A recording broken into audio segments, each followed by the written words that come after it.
Good afternoon and welcome to Deltek's webinar this afternoon on the effects of the presidential election on government contracting. I'm Larry Allen, your moderator this afternoon. I'm with Allen Federal Business Partners. I'd like to personally welcome you live to Deltek's Herndon, Virginia offices. 2 weeks left from today before the presidential election, and all of the presidential debates are now over. I think the real question is, what do you in the audience want to hear from our panelists about today? The debates are worth whatever they're worth, but sometimes a little indecisive. And a panel of real Washington insiders is, I know, what a lot of people want to hear from right now so they can make up their minds about the government market and maybe what to do on Election Day. So joining me to my immediate right is Trey Hodgkins. Trey's Senior Vice President with Tech America, an esteemed association in government contracting.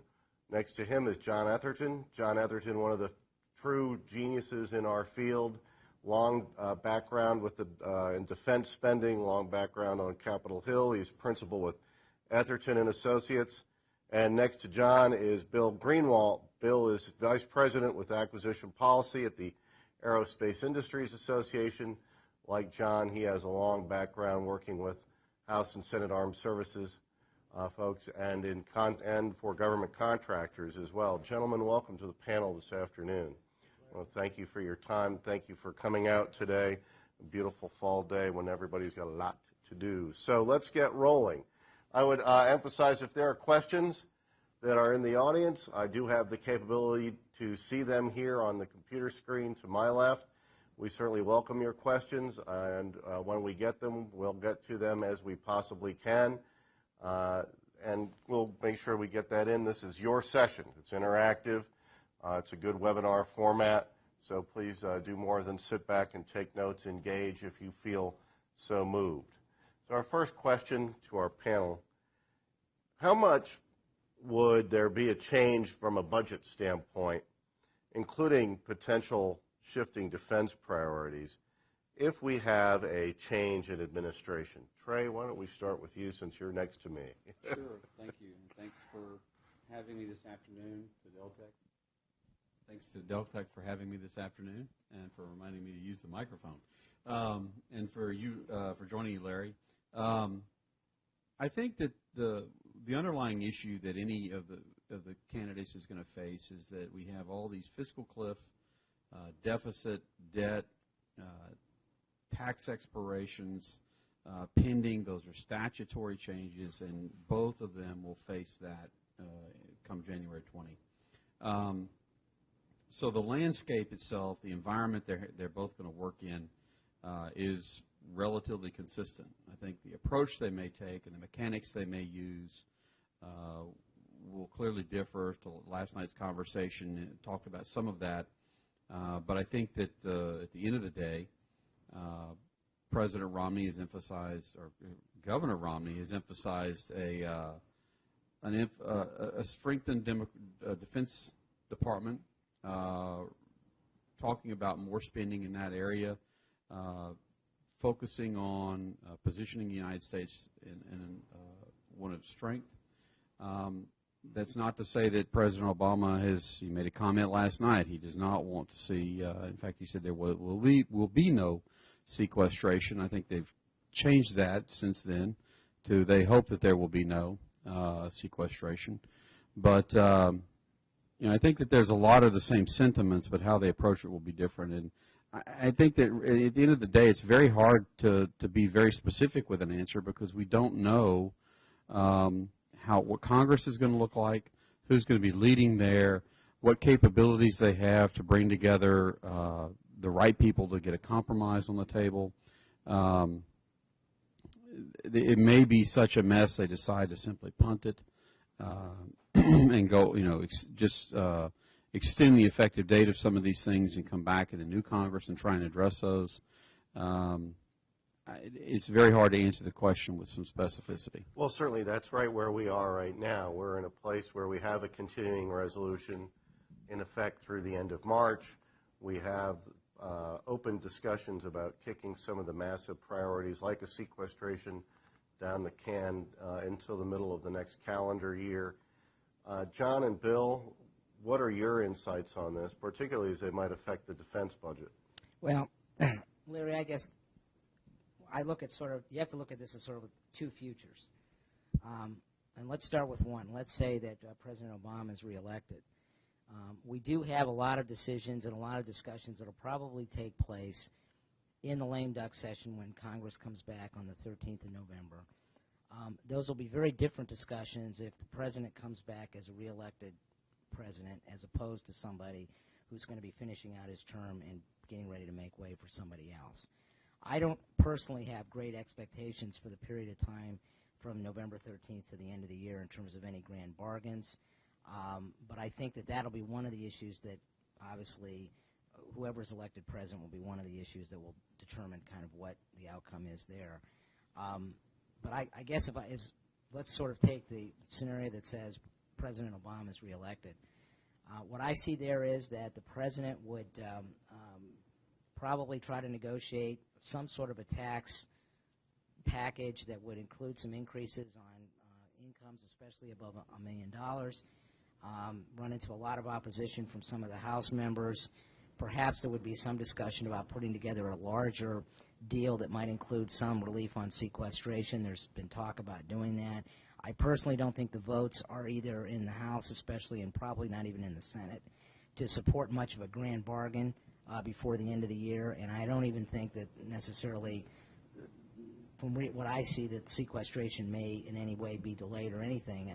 But I think people need to recognize that if we come back in January and sequestration is triggered to take place on January the 2nd, that doesn't necessarily mean it's the end of the world. There'll probably be some delays as OMB issues memos to the agencies, saying get back to us within a certain period of time. Tell us how you're planning, what you're going to do with these requirements, with the understanding that there will be continuing negotiations into the new year to try to come up with some sort of an approach that will, carry us forward. So I think that, but I think there'll be some continuities there. I think there'll be a lot of continuity between the discussions that take place before the end of the year and what happens after the end of the year. I think if we have a situation where Governor Romney is elected president, then I think very little happens before the end of the year. I think the expectation will be that folks are just going to want to wait and see what happens after that. Again, I think that there will be probably not a real aggressive implementation of the sequestration requirements. I think the tax cuts will go away. Folks will start to see the impact in their pay stubs when they get them in January. But again, there'll be some negotiations around what are we going to do longer term around that. But I wouldn't discount the impact of the fact that for a new administration coming in, there will be a fairly significant period of time to get people in place, to switch over the governance in the various agencies. And so a lot of the things that might happen sooner than the end of March, I think would be delayed beyond that, and not least of which would be what the FY14 budget request would look like. So I think there are a lot of those sort of nuts and bolts logistical things that as you look at the future and some of these issues that you have to take into consideration. But I think there would be some scrambling around. We've got the debt ceiling issue that will come up probably sometime after the end of January. So an incoming new president would have a lot on his plate from the very first day. So, Jonathan, from you, kind of, I wouldn't say pessimistic, but a kind of very conservative view saying don't expect much, but if I heard you correctly, maybe better than a 50-50 chance that we might actually see the sequestration trigger be implemented at the beginning of 2013. That's the way it looks to me today. I mean, anything can happen, and I don't think anybody really knows. But I think there are ways of doing it, especially if people have an understanding that some solution may be put together down the road that would not have all of the effects happen overnight. That's something that could be gradually phased in over time as the agencies figure out exactly how they would implement it, which would give time for negotiations and for various scenarios to play themselves out. Bill Greenwald, one of the questions we've got from our audience online is if Governor Romney wins the election, or if President Obama, rather, wins the election, will the GOP in the House and Senate compromise on his terms, or will they keep to a hard line? And if they were going to do a compromise, what would it look like? I have my views, but Boy, that's a very good question. I think, but let me answer the last question and then move on to that. Just one comment. I think we all should realize that we are already coming down in the budget. I think that's kind of something to realize. The contingencies are winding down, so that part of the budget's coming down. The Budget Control Act knocked out a great deal of money in the defense budget. And so the issue becomes whether sequestration takes out, an additional amount, or we're able to solve that and kind of put, have some type of a line in the sand to defend the defense budget. Beyond that, it really depends on what the strategy of either the Clinton, an Obama administration or a Romney administration would be, and whether the Asia pivot, how much you're really going to try to, how affordable that is, and whether you really want to put the money into it or not. So a lot of different questions. I think that was answered quite well.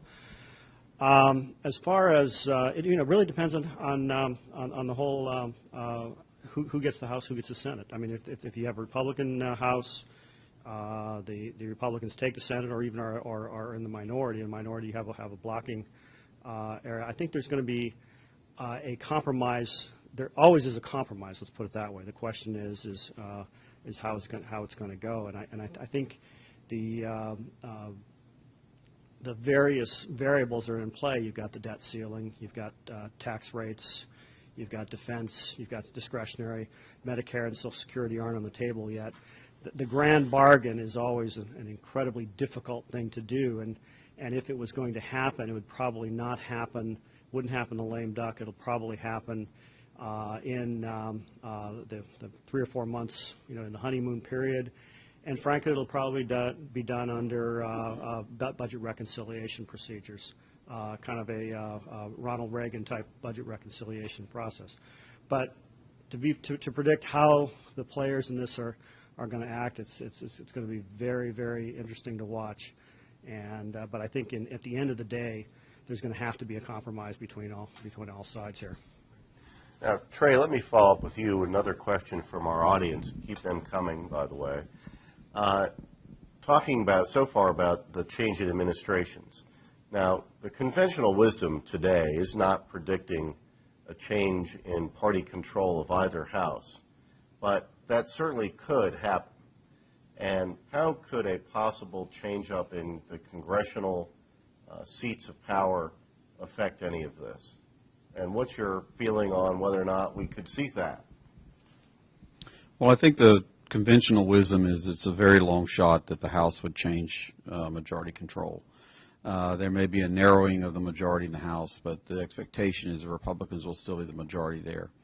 I think everyone that I've talked to, read, or listened to has said that the Senate has just gotten too close to call. And there are outcomes, even if it's if it's 50-50, then and Governor Romney wins, then the vice president can break a tie. If it's President Obama, and it's 50-50 with the Democrats, and Vice President Biden could be breaking ties, and that may well be the scenario we see there. That particular voting outcome that I just described would be one change in the landscape that we would see, is that you have the White House, the Vice President, actively engaged in resolving, voting in the Senate and resolving ties. That still doesn't get you around some of the other challenges, the 60 votes needed to cut off cloture. And, the reality is the farther either party gets from that number, the harder and harder it is to reach a compromise and move legislation in the Senate. So some of the even if the will was there on many issues that we've worked over the last couple of years, the numbers weren't there. And getting to that magic number of 60 will become harder and harder. So I think it's hard to tell, if you have the House is Republicans, the Senate is Republican, it's going to be still very close, and it's going to be hard to get consensus in the Senate. Harry Reid would still be there with presumably the minority leader if the Republicans could take control in some way. It's actually probably going to make it worse. given the scenarios you hear today in the Senate. Is it will be harder to achieve a compromise, harder to achieve consistent success on legislation, and then the White House. This White House, the Obama administration, has had a particular style over the last 4 years where, we've heard from Senator Reid and Minority Leader Pelosi that, there's not necessarily a lot of direct engagement on a daily basis with this administration, this White House. And so those styles may change, and that may change also. Both of the candidates have promised to be more engaging and strive to be more conciliatory in their efforts to really drive for a compromise. I think the makeup in both houses will make that more difficult to do. Right, exactly. And in fact, you're speaking to the Senate, and one of the news stories I saw yesterday was about the House. And the little fact that came across was that more than 50% of House members have been in office for under 6 years. So it's not just that, ideologically speaking, there's not some willingness to compromise. There really isn't any institutional knowledge of what that horse trading looks like. And for years, that was really a hallmark in both chambers of being able to get the business of Washington done. And the suggestion was, because of that unique part of the House, that there may not be that know-how, even if there was the will. So I thought that was very interesting. I heard the additional point on that was that there's probably a similar lack of experience on the staff too. Yeah. Who are also instrumental in moving these things along. Several former congressional staff, some senior, your moderator not so much, on the panel today. So let's talk for a second about sequestration. Particularly, we've talked a little bit about what might happen in the Department of Defense. We've talked a little bit about what might happen on January 3rd. Jonathan, I thought your remarks on that were very interesting. How about the civilian agencies? What would the impact on sequestration be on the civilian agencies? And, we've heard Jonathan's input on it. Trey and Bill, love to get your thoughts on what the likelihood is we wake up beginning of January and suddenly OMB has to send out that, Dear Mr. or Madam Secretary letter, show us your cuts. Well, I think I concur with what John noted, is that the information I've seen is that there's a growing probability we will have a sequestration. Whether or not the level of cuts is sustained into the next Congress after it's my expectation that not only will they strive to do a grand bargain, but we're probably going to see some short-term solution that will push some of the effects of these cuts or the tax expirations out to give them a little breathing room to work on a grander bargain and try and resolve some of these in a longer-term fashion. But I think that we will see sequestration. For the civilian side, there's some interesting things that are going on. Many of the accounts at VA, for example, for my sector, the IT sector, we've seen that the IT commodities are exempted from sequestration. So the big T4 contract that they let earlier this year is not included. And we're finding many of the other categories and budget categories at that department in particular are exempted. Most of the agencies don't enjoy that kind of specific exemption that came in the OMB guidance.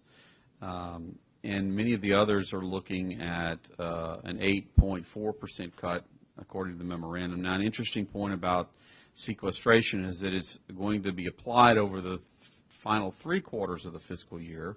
Right.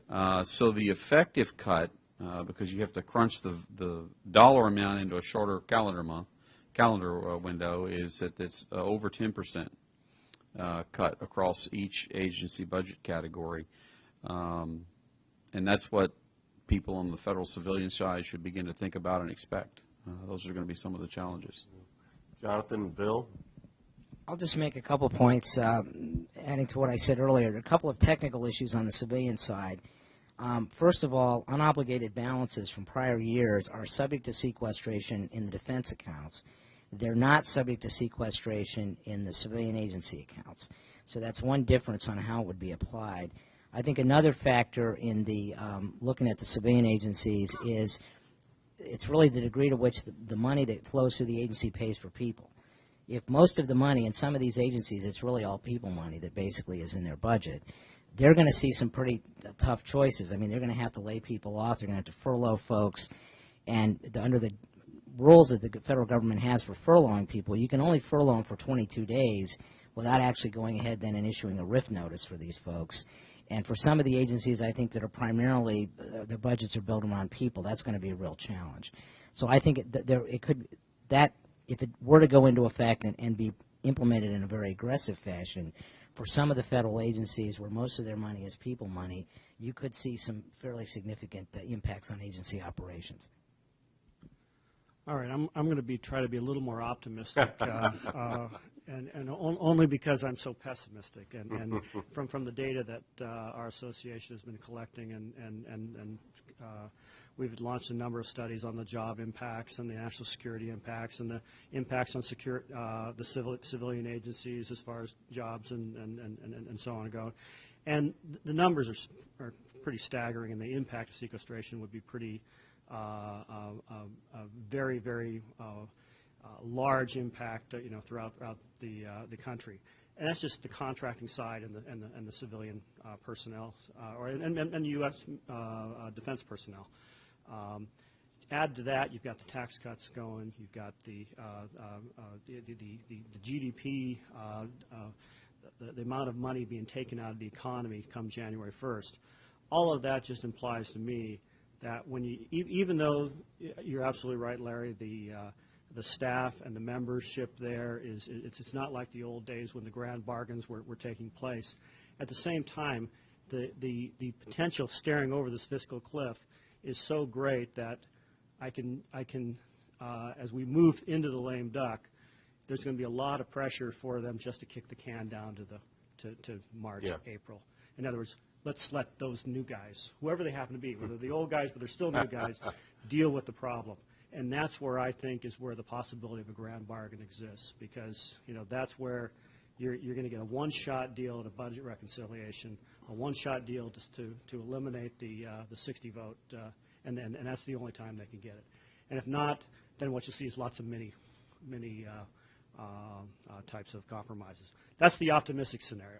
And that's not very optimistic. Well, can I, staying with that vein for a second, since you started off optimistic, maybe I'll see if you can be a little bit more all right. sunny with some good news. So for the first couple of questions here, we focused a lot about sequestration and cuts and what could happen in civilian and defense sectors.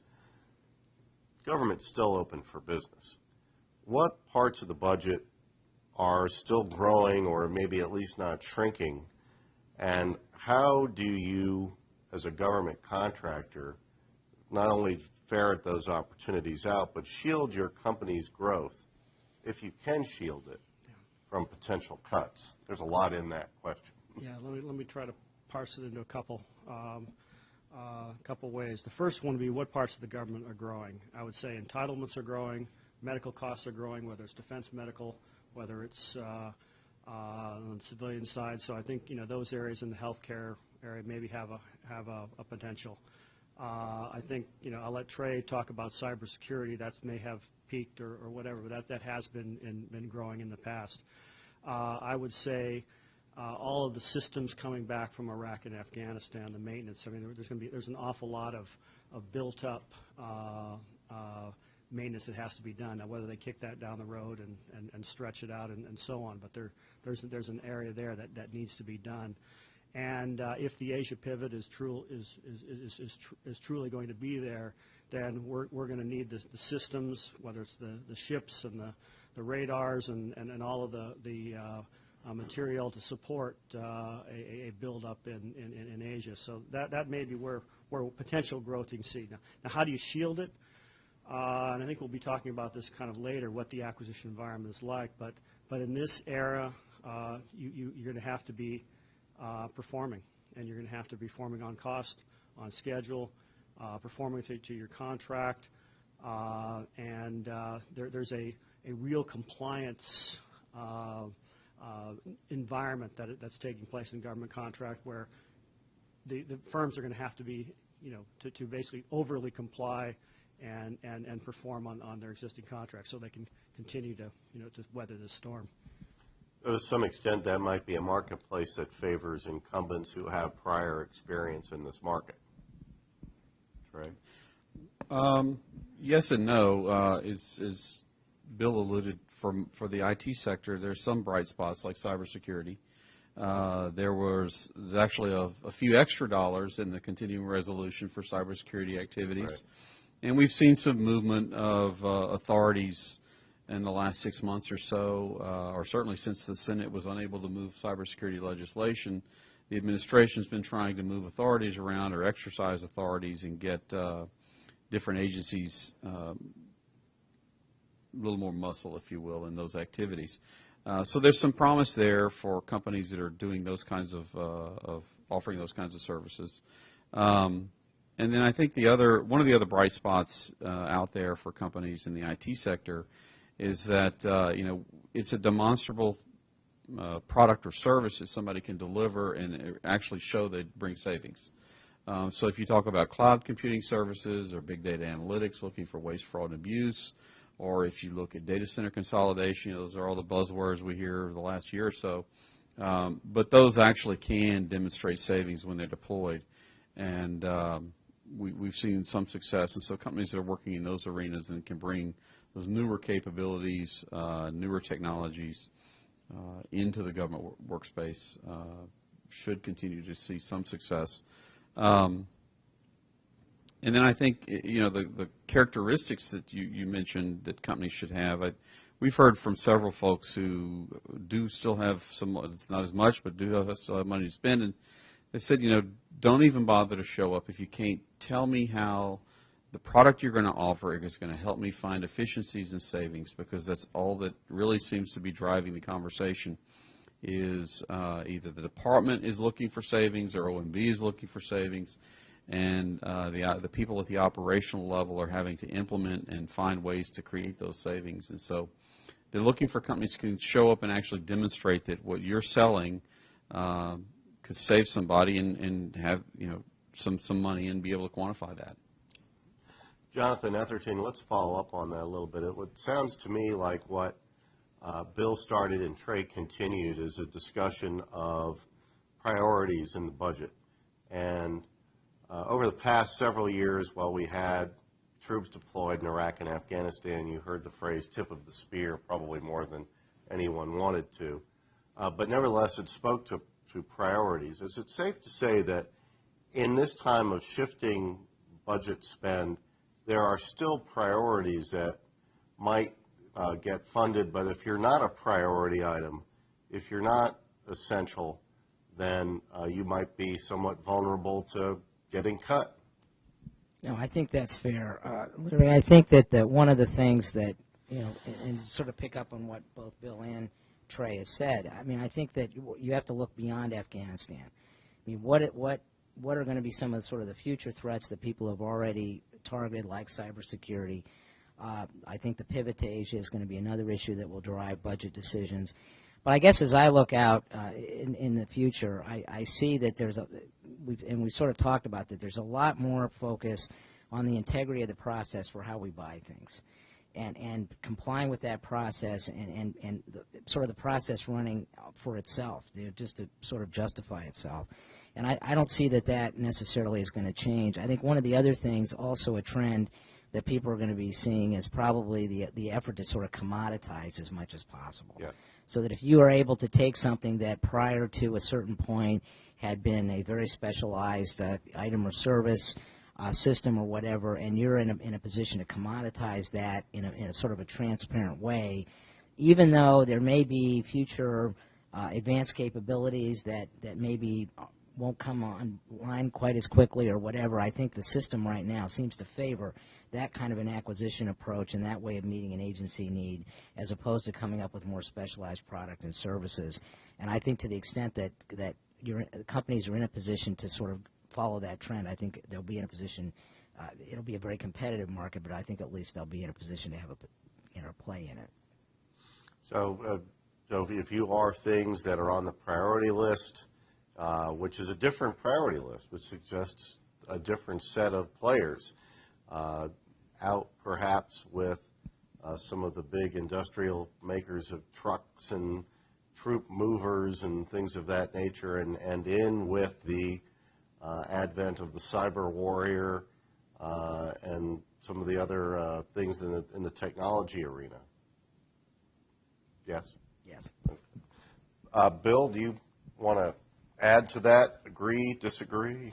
Well, yeah, let me add a few things there. I think, there's a lot of conflicts in I think where the government would like to go. I think Trey was mentioned that the government would like to have more efficiency and obviously drive the cost down and so on. But what we're also seeing is a trend to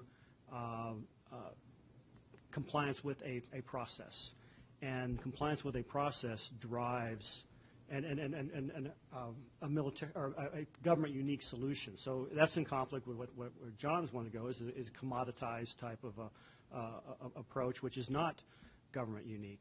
But a lot of the trends we're seeing are pushing us back to government unique solutions when we may be wanting to go out to those commercial marketplaces and get those things that actually drive efficiencies, or our commoditized solutions that are already out there in the commercial marketplace. But the process, the desire for greater transparency, the desire for greater cost information, the desire for all of these things that the government wants to get into government contractors, which the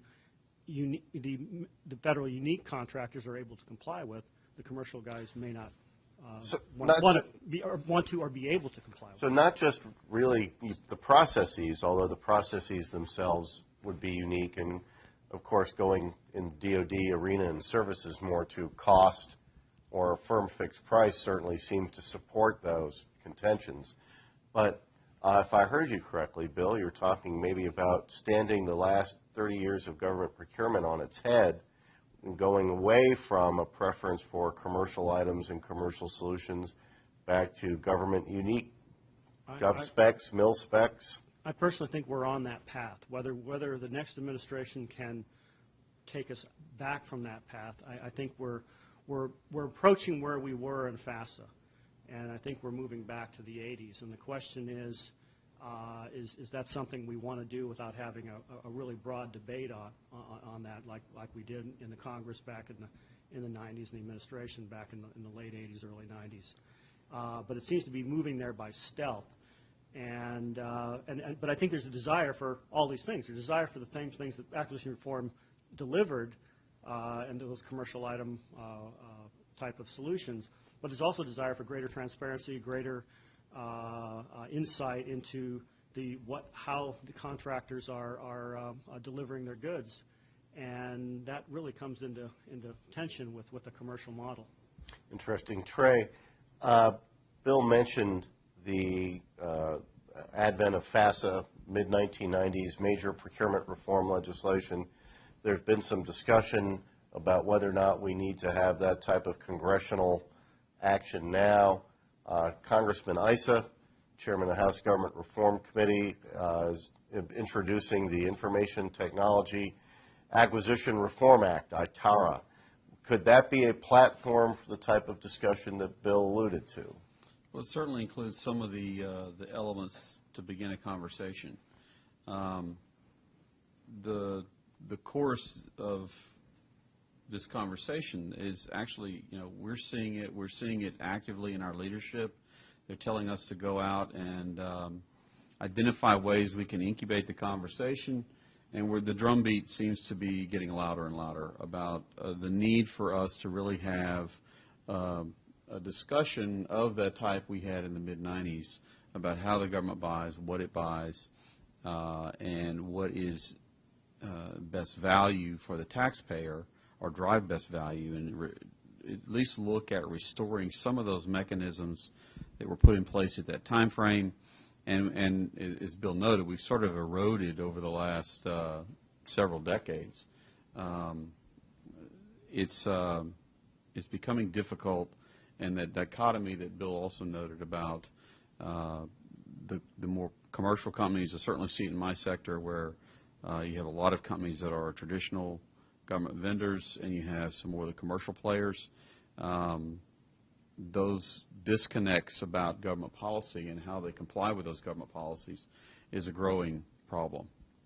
Indeed, and one that has its own unique issues for a special subgroup I want to get to. But right now, I want to remind our participants in the webinar that we welcome your questions. So if you've got some questions for our panelists, some issues, I know we have one in the queue right now that we will address. But let me take this opportunity to make sure that everybody has a chance to ask our panelists questions. But let me follow up with what Trey just said, Jonathan Etherton, and that special subgroup. If we're talking about unique processes, unique ways of doing business, and to some extent unique products, what's the impact on small businesses in the market if we go into this, if we go in this direction? You know, small businesses are a very politically sensitive issue. We probably have a number of small businesses participating today. What would you tell a small business, particularly a small business that is selling commercial solutions, about their future in this market? Well, I really think it's going to depend on the type of product or service that you provide. Because to sort of, while I agree with Bill and Trey both that we're seeing a great erosion in the receptivity of the system to commercial solutions, especially those things that are somewhat beyond what you would consider to be commercially available off the shelf, or a solution that would be modified across the board depending on what the customer wanted, but things that are more specifically either modified or designed or focused on the government customer. I think what I see, I guess, is sort of a twofold process. On the one hand, on the commercial side, those products that are more truly commercial, or things that are basically where the government isn't any special customer. It may have different requirements than other customers, but they fit within the range of what you would normally provide for a commercial customer. I do see this trend on commoditization continuing there. On the other hand, there's sort of the things now that because of the broad definition of commercial items to include these other type items and services, where I see a definite pushback now coming from the Department of Defense in particular to try to basically limit the use of FAR Part 12 procedures for those kinds of items, or at least to provide alternative pricing so that the department has access, at least for certain categories of things, that they can get certified cost or pricing data or other things that would allow them to price those items in a more FAR Part 15 manner. So I see that, especially things that are associated with major weapons programs and major systems. There's a big debate right now in the context of the National Defense Authorization Bill in Section 841 as to whether the department will now have these new authorities to require certified cost and pricing data for items that fit in those categories, notwithstanding the fact that they meet the definition of the broader definition of commercial item by using the other type reference.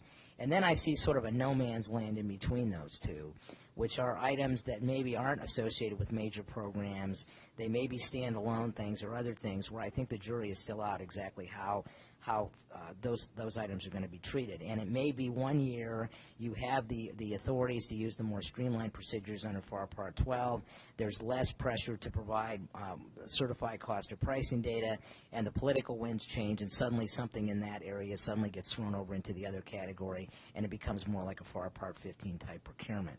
I think the small businesses that are sort of operating in that gray area, depending on how things come out this year, I've got to be looking at the future with a little bit more concern, because the market there, I think, is going to be a little bit unpredictable, and the cost of admission in that kind of an environment is going to be unpredictable. I do hear, though, a lot of good words, both coming out of Congress and coming out of the White House and even on Governor Romney's campaign about small business and the importance of that, and trying to foster increased opportunities for small business.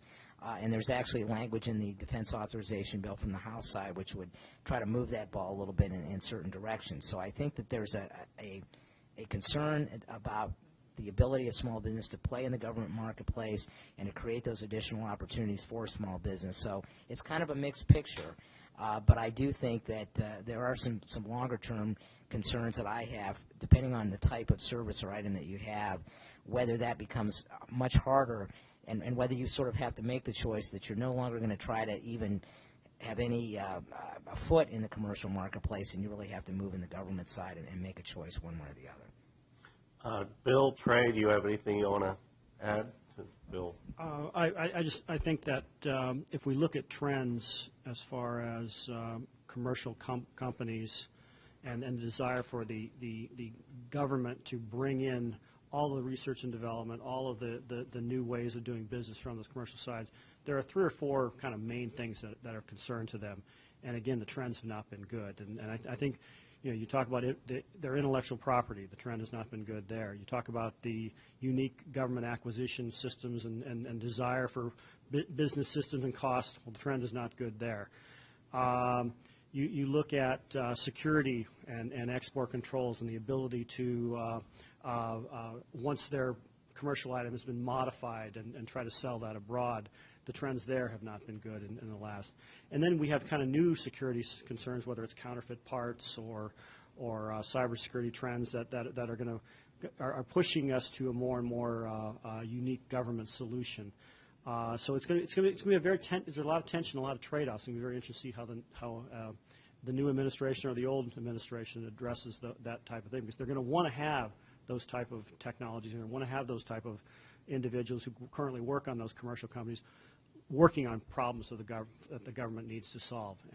So I think they're going to have to try to probably go back to the 90s and look for some of those solutions, but hopefully find some new solutions as well.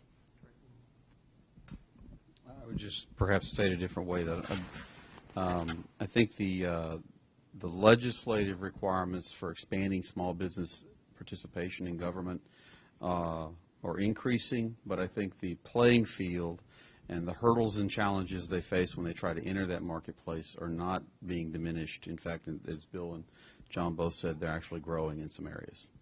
Right, and I think that that's an important to understand, separating the rhetoric from reality. You have the desire to increase the small business goal from 23% to 25% or even to 30%, and yet can't meet the goal now and have agencies trying to make it harder and harder for any commercial company, regardless of size, to compete in the market with the specialized systems. Strategic sourcing is another issue that is at the forefront of many government contractors' minds and at the forefront of people in the Office of Management and Budget and GAO, number of government agencies. We've seen a GAO report issued in the last 2 weeks that talks about strategic sourcing, the extent to which it's not being used, the extent to which strategic sourcing could be used in order to streamline the government's costs it would perhaps drive some further commoditization. How are you all viewing, and how are the people that you're working with viewing the government's move towards increased use of strategic sourcing? One of the things I thought interesting, Trey, I was at an event a couple of weeks ago where they were talking about even bringing strategic sourcing into the realm of IT services, although that wasn't on the recommendation list of the President's Management Board that issued some strategic sourcing recommendations recently. It certainly is on the mind of some government CIOs. Well, in fact, what the experience we've heard about is that when the item that they're acquiring is truly commodities, and we'll use office supplies as an example, pencils, paper, ink, toner cartridges, paper clips, those things are easier to put into the strategic sourcing initiatives and really drive some efficiencies. It does create challenges for companies because you're either in or you're out in those activities, but and the opportunities to get in after they've been established can create problems for companies. But when you move to the realm of services, what we've experienced is that it doesn't fit, and the complexity of the service can quickly make it really negate any benefits that might come from it. Unfortunately, we've seen some of the folks proceed with strategic sourcing as if it's a mandate or requirement, and they try and shoehorn these what can be complex acquisitions into a model that really doesn't benefit from that. Not a one-size-fits-all government. I guess I would echo what Trey is saying. I mean, I think that there's sort of a desire to do this on an area where you can truly commoditize some of these things. It does seem to work. But one of the trends that I think we're seeing, and I think it's working again models around commercial items, is that we seem to be looking at, in our zeal for a process that has 100% transparency, 100% integrity, is you tend to look at these deals on an individual transaction by transaction basis. And whenever you have a strategic sourcing approach, and somebody can then pull one of the transactions out and say, well, if we had done this as an individual transaction, we probably could have got a lower price. If we had really focused on negotiating on this particular transaction, we could have gotten a lower price. Every time somebody has those kinds of examples to bring forward, it really undermines the whole idea of strategic sourcing or any of these other broader strategic kind of buying models. And I think that's kind of where we are right now, is we're sort of trying to do things on some of these broader, more streamlined efficiency models. And I think commercial items is another area where we say, look, as a sort of a general approach, we save money because the government doesn't have to make the investments in R&D. We have a number of other, we have cases where a large part of the terms and conditions in the price are set in the commercial marketplace or through analogies with the commercial marketplace. But then someone looking at this on a transaction-by-transaction basis is not concerned about those bigger issues. They're not concerned about whatever was invested or not invested in the past. They're just looking at this one deal and saying, in this one deal, we didn't get the best possible price we could have because of whatever the circumstances were. And I think that there's sort of a tug of war going on right now between that sort of mindset and approach and some of these broader initiatives that would go across enterprises and look at things in a longer term basis. Bill Greenlaw, let me change things up on you so we get to some of the questions from the audience. And we've had some questions, and in fact one of our questions here was about how a change in administrations might impact some of the spending priorities. And let's throw into that things like, how might a change in administration affect things like insourcing versus outsourcing? Would it necessarily change the strategic sourcing debate? What other impacts could it have? Well, I think as far as competitive sourcing or insourcing and outsourcing, I think there's the two parties are pretty clear on that, although there are individual members on each side that have difference of opinions to the predominant view. So I think you would probably see a greater push for insourcing under a Democratic administration and greater outsourcing under a Republican administration as a rule of thumb. But that's a policy goal. That's not necessarily an implementable goal. And then if you look at the Clinton administration, that's where a lot of this competitive sourcing outsourcing started from. So, right. So and so it doesn't cut clearly on parties, but I think that's where we are at the present time.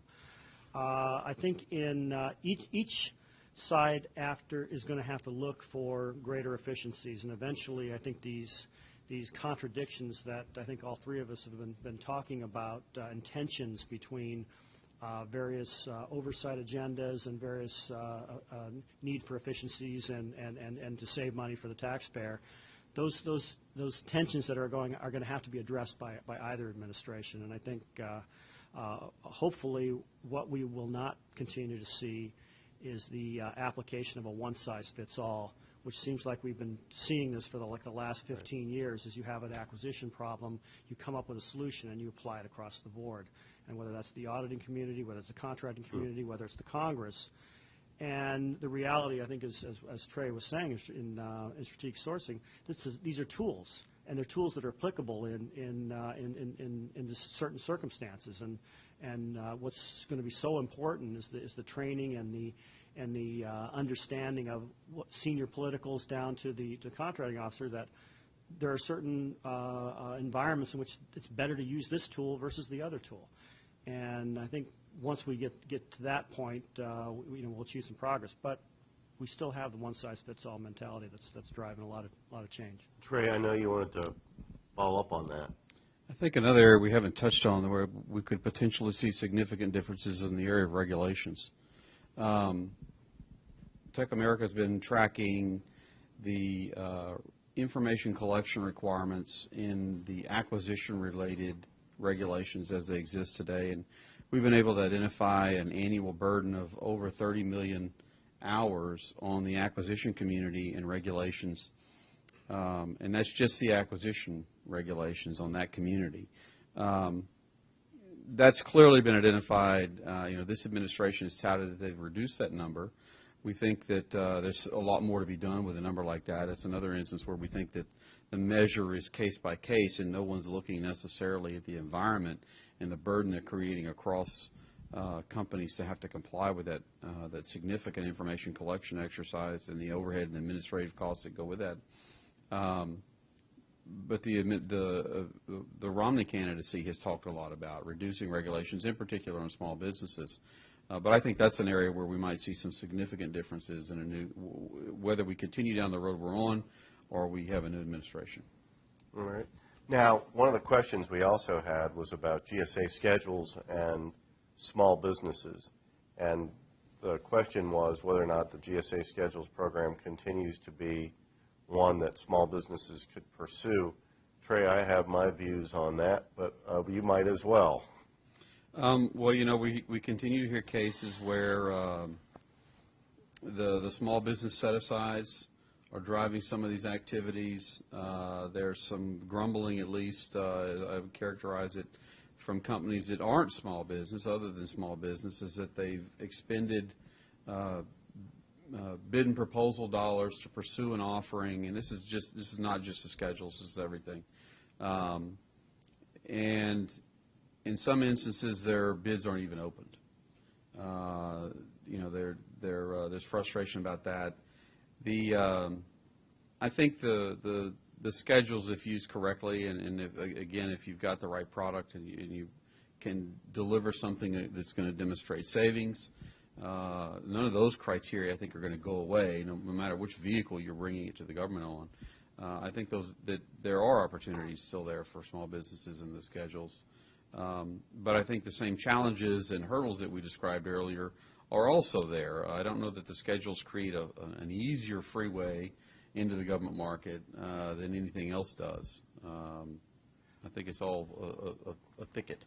Well, in fact, Jonathan Etherton, one of the things you'd said earlier was that if you're a business, irrespective of whether you're a schedule contractor or not, in this environment, you better have your I's dotted and T's crossed before you go to see a government buyer, so that you make sure that you actually have something that meets their need to talk to them about. Otherwise, small, medium, or large, you're kind of not going to be sitting there very long. Is that accurate? I think it is. I think especially as the dollars get tighter, and I really think that given the overall fiscal realities that we're in as a country, no matter which candidate is elected president, I think those are going to be considerations either way. So, let me ask another question from our audience, and that is about training funds. Now, before everybody starts to giggle about federal training, given the incidents of the past year, let me hasten to add that this is about training that would go to support small business enterprises. We were talking a moment ago about small businesses in government. We were talking about small businesses in the schedule. Given the tightness of federal spending, is training for small businesses something that might also fall under the axe? Well, I could start with that. I think that if you had a program, especially something that was designed around a proven success record, I think that would be one of the programs probably that would be favored as we go forward, given the rhetoric around supporting small business and government contracting. So I think it would probably, in a way, be that kind of training would probably be more favored than the more general kinds of training or things that don't have that quite clear focus. So that, I guess that would be my reaction to that. Just don't expect that to be in Las Vegas. Right. I think obviously those type of programs are going to come under increasing pressure, But I guess the question we should be asking, and the fact it's probably now needed in even a greater manner for small businesses to navigate what Trey is calling, and you're absolutely right, a thicket and it's getting thicker and thicker of unique government requirements on how to be a contractor. And we should kind of step back and say, and maybe the new administration will, why do we have a small business program? And the reason, should be we want to create dynamic small businesses that not only compete in the federal marketplace, but can also compete out in the commercial marketplace. And so the federal marketplace should be a stepping stone for them to go out there. But instead, what we're talking about is training and keeping these firms and getting them as long as they can, and they become experts in this thicket. And that thicket has no relation whatsoever to the commercial marketplace. And that's something that perhaps we might, a new administration may look at, although it's going to be very difficult to do. All right. In the time we have remaining, I want to ask each panelist, what one thing do you think the impact of the outcome of this election could have in terms of its impact on the government market? You have 30 seconds each. Trey, we'll start with you. I don't know that we'll see any short-term benefits for the government market because of the underlying issues that are going to be left for whomever gets elected to deal with. There's significant challenges. They're, politically speaking, they're going to suck up all the oxygen in the room, and so, I don't know that there's many, if any, bright spots about new opportunities that are going to open up in the short term after the election or as a result of the election. All right. Jonathan Ethert. I guess what I would say is the fiscal cliff issues, the tax expiration of the tax cuts, the withholding expiration of the Social Security withholding, the debt ceiling issue, and the estate tax, the doc fix and Medicare, all these different things I think are just going to so overshadow the conversation around the next few months in terms of how we work our way through that I don't see a lot of these other policy initiatives really getting off the ground until after those issues are settled. And that based on the fact that there may not be any new issues that develop over time. Bill. But I do think once those issues are not necessarily solved, but at least put on a certain track, the budget will still be an austere environment, and that eventually will drive the need for acquisition reform, somewhat like we did 20 years ago, because we're going to find out that the inefficiencies in the system, the thicket, the barnacles on the ship of state, so to speak, are too great that the government can't achieve what it wants to with so limited dollars. Well, excellent responses from our panelists, and I want to thank them for their time and their substantial knowledge. Hopefully people in the room and online have learned a lot from them. It sounds, in summary, that we're going to have a bumpy road ahead of us for the next year or so in government contracting. Our panelists say that you should not expect any sea changes in terms of improvements to the government market. In fact, if you listen to some, it may get a little bit worse before it starts to get better. And it may be another year or so before we start having realistic, adequate discussions about government procurement reform, reducing the amount of red tape involved in doing government contracting. In the meantime, it's important to hang tight, look for the opportunities that might be there in some of the priority areas. Stay away from the areas where they're not priorities. Make sure you're clear about your own value proposition. I'd like to add to you my own thanks for coming into the Deltek Presidential Effect on Government Contracting webinar. Any unanswered questions are going to be addressed offline.